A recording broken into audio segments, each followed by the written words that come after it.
একটু মনোযোগ। খরাজান নবী সাল্লাল্লাহু আলাইহি ওয়াসাল্লাম মিন বাইতে আয়েশা ফামাররা আলা ফাতেমা। আমার রাসূল একদিন মা আয়েশার ঘর থেকে বের হয়েছে, যেতে যেতে হযরতে খাতুনে জান্নাতের ঘর বরাবর গেলেন। ফাসামিআ, তখন আমার রাসূল শুনলেন হুসাইনা ইয়াবকি, হযরতে ইমামে হুসাইন কাঁদতেছেন। ফাকালা আলাম তা'লামি আন্না বুকাউহু ইউযিনি। আমার রাসূল বলছেন, ও ফাতেমা, তুমি কি জানো না হুসাইনের কান্নার আওয়াজ আমি রাসূলকে কষ্ট দেয়? কারণ হুসাইন যখন কান্না করে আমি রাসূল কষ্ট পাই, আমি রাসূল কষ্ট পাই। সেই ইমামে হুসাইন যখন ওই কারবালার জমিনের মধ্যে গেলেন, 3 দিন 3 রাত পর্যন্ত পিপাসিত রেখেছেন, এক ফোঁটা পানি পর্যন্ত দেন, এক ফোঁটা পানি পর্যন্ত দেন নাই। হুসাইন নয়, হুসাইনের পুরো পরিবারকে কষ্ট দিয়েছেন। আমার ভাইরা, আমাকে বলুন, আমার রাসূল কি সেদিন আরাম পেয়েছেন না কষ্ট পেয়েছেন? আমার আল্লাহ বলছেন, ইন্নাল্লাযীনা ইউযুনাল্লাহা ওয়া রাসূলাহু লা'নাহুমুল্লাহু ফিদ দুনিয়া ওয়াল আখিরাহ।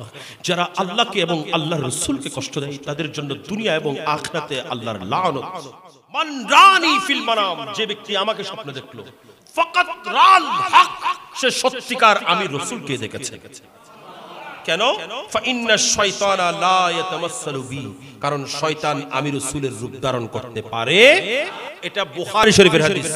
রাআইতুন নাবিয়্য সাল্লাল্লাহু আলাইহি ওয়াসাল্লাম ফিমা ইয়ারান নাইমু যাতা ইয়াউমিন বিনিসফিন নাহার আশআশা আকবার বিয়াদিহি কারুরাতুন ফিহি দামুন।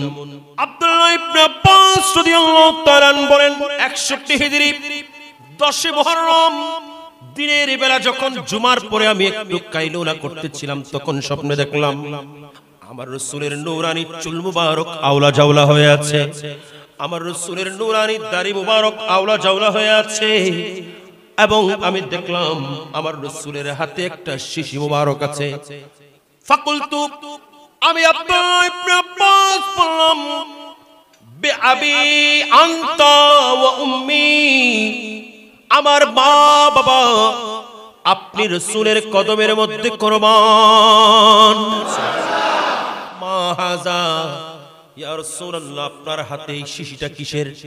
আমার রাসূল বলেন, এ আব্দুল্লাহ ইবনে আব্বাস, আমার হাতে যে শিশি দেখতে পাচ্ছ দুনিয়াবি কোনো মিক্স কালার না, এটা হলো আমার কলিজার টুকরা নাতি ইমামে হুসাইন এবং তার সঙ্গীদের রক্ত। আমি রাসূল এখন এই মুহূর্তে ওই কারবালার জমিন থেকে আসতেছিলাম।